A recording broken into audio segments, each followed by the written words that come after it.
ప్రజాస్వామ్య దేశంలో ప్రజలందరికీ సమాన హక్కులు, సామాజిక న్యాయం జరగాలని, కులమత ప్రాంత లింగ భేద ధనిక భేదాలు లేకుండా రాజ్యాంగబద్ధంగా పాలన సాగించాలని ప్రమాణం చేసిన పాలకులు అవి మరిచిపోయి ఓట్ల రాజకీయం చేస్తున్నారని సిపిఐ రాష్ట్ర కార్యదర్శి వర్గ సభ్యులు తాటిపాక మధు విమర్శించారు.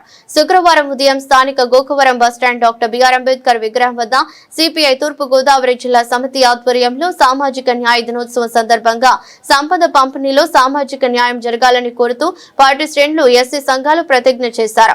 అంతకుముందు డాక్టర్ బిఆర్ అంబేద్కర్ విగ్రహానికి పూలమాలలు వేశారు. కార్యక్రమానికి హాజరైన తాటిపాక మధు మాట్లాడుతూ దేశంలో కొద్దిమంది దగ్గర పోగుపడ్డ సంపదను వివిధ పన్నుల ద్వారా సేకరించి పునః పంపిణీ చేయడం ద్వారా సామాజిక న్యాయం సాధించాలని అన్నారు.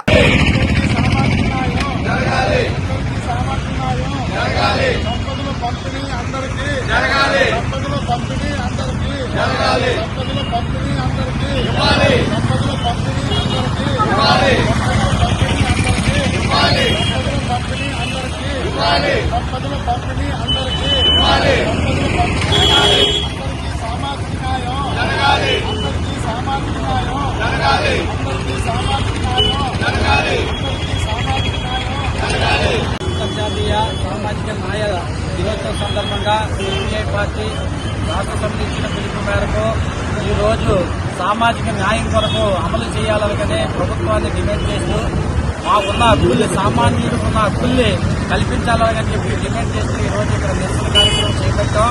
ఎందుకంటే భారతదేశంలో మోడీ ప్రభుత్వం వచ్చిన దగ్గర నుంచి ఈ పేద బడుగు బలహీన వర్గాల్ని అణచివేయబడుతున్నారు. కొంతమంది దగ్గరే పెట్టుబడిదారీ రాష్ట్ర దగ్గరే, అలాగే పెద్ద పెద్ద యువేల దగ్గర, ఇండస్ట్రియల్ దగ్గరే ఈ సంపద అంతా పోగబడుతుంది.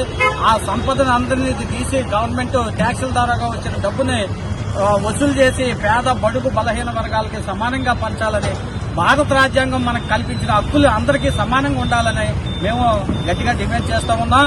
ఎందుకంటే జరుగుతున్న తదంగం అందరూ ప్రజలు గమనిస్తూ ఉన్నారు.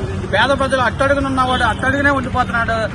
ధనవంతుడు మరీ కుబేరుడు లక్షాధికారి కోటేశ్వరులు అవుతున్నారు, కానీ పేదల్లాగే ఉండిపోతున్నారు. కనుక ఇది అమలు జరిగే వరకు ఈ పోరాటాన్ని ఇంకా భారీ ఎత్తున కొనసాగిస్తాం. అందరికీ సమాన్యాయం, కూడు, గుడ్డ, తిండి, బట్ట, అలాగే వైద్యం, విద్య. ఈ వైద్యం ఈ మధ్యకాలంలో మరీ సమయంలో రాజ్యాంగ పీఠికలో రాజ్యాంగ నిర్మాత బాబాసాహెబ్ డాక్టర్ బిఆర్ అంబేద్కర్ స్పష్టంగా చెప్పాడు, ప్రజలందరికీ సమాన హక్కులు, సామాజిక న్యాయం, కుల మత వివక్షత లేకుండా అందరూ సమానంగా ఉండాలి, పేద ధనిక తేడా లేకుండా పాలకులు పరిపాలించాలని స్పష్టంగా డాక్టర్ బిఆర్ అంబేద్కర్ చెప్పారు. అది రాజ్యాంగంలో కూడా రచించబడింది.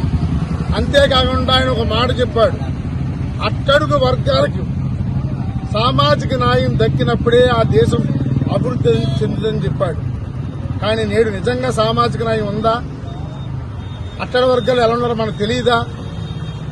ఒకప్పుడు బడ్జెట్ ప్రవేశపెడుతుంటే పేద బడుగు బలహీన వర్గాల ప్రజలు, సామాన్య ప్రజలు, చిన్న చిన్న పరిశ్రమల వాళ్ళు, అదేవిధంగా ఉద్యోగస్తులు అందరూ కూడా ఎదురు చూస్తూ ఉండేవారు. కానీ నేడు చూస్తుంటే వాళ్ళ మోడీ ప్రవేశపెడుతున్న బడ్జెట్ కార్పొరేట్ కంపెనీలకు, బడా పారిశ్రామికవేత్తలకు ఉపయోగపడే విధంగా ఉంది. మొన్న నిర్మలా గారిని మాట్లాడి గారి విలేకరులు, మీరు 2026-27 ప్రవేశపెట్టిన బడ్జెట్ సామాన్య ప్రజలకు ఏమైనా ఉపయోగపడుతుందా అంటే ఆవిడ విస్తుపోయింది. అంటే అర్థం చేసుకోండి, మోడీ అనేవాడు ఈరోజు బడా కార్పొరేట్లకు, పారిశ్రామికవేత్తలకు ఒక సీఈఓగా గుమస్తాగా పనిచేస్తాడే తప్ప నిజంగా పాలకుడిగా పనిచేయట్లేదు. ఎందుకంటే దేశంలో అడ్డరానిదనం పెరుగుతుంది. వాళ్ళ ఓట్ల రాజకీయాల కోసం కులాన్ని పెంచి పోషిస్తున్నారు, మతాన్ని పోషిస్తున్నారు. విద్యాలయాల్లో కూడా ఈరోజు మత కార్యక్రమాలు పెంచి పోషిస్తున్నారు. ఇటువంటి తరుణంలో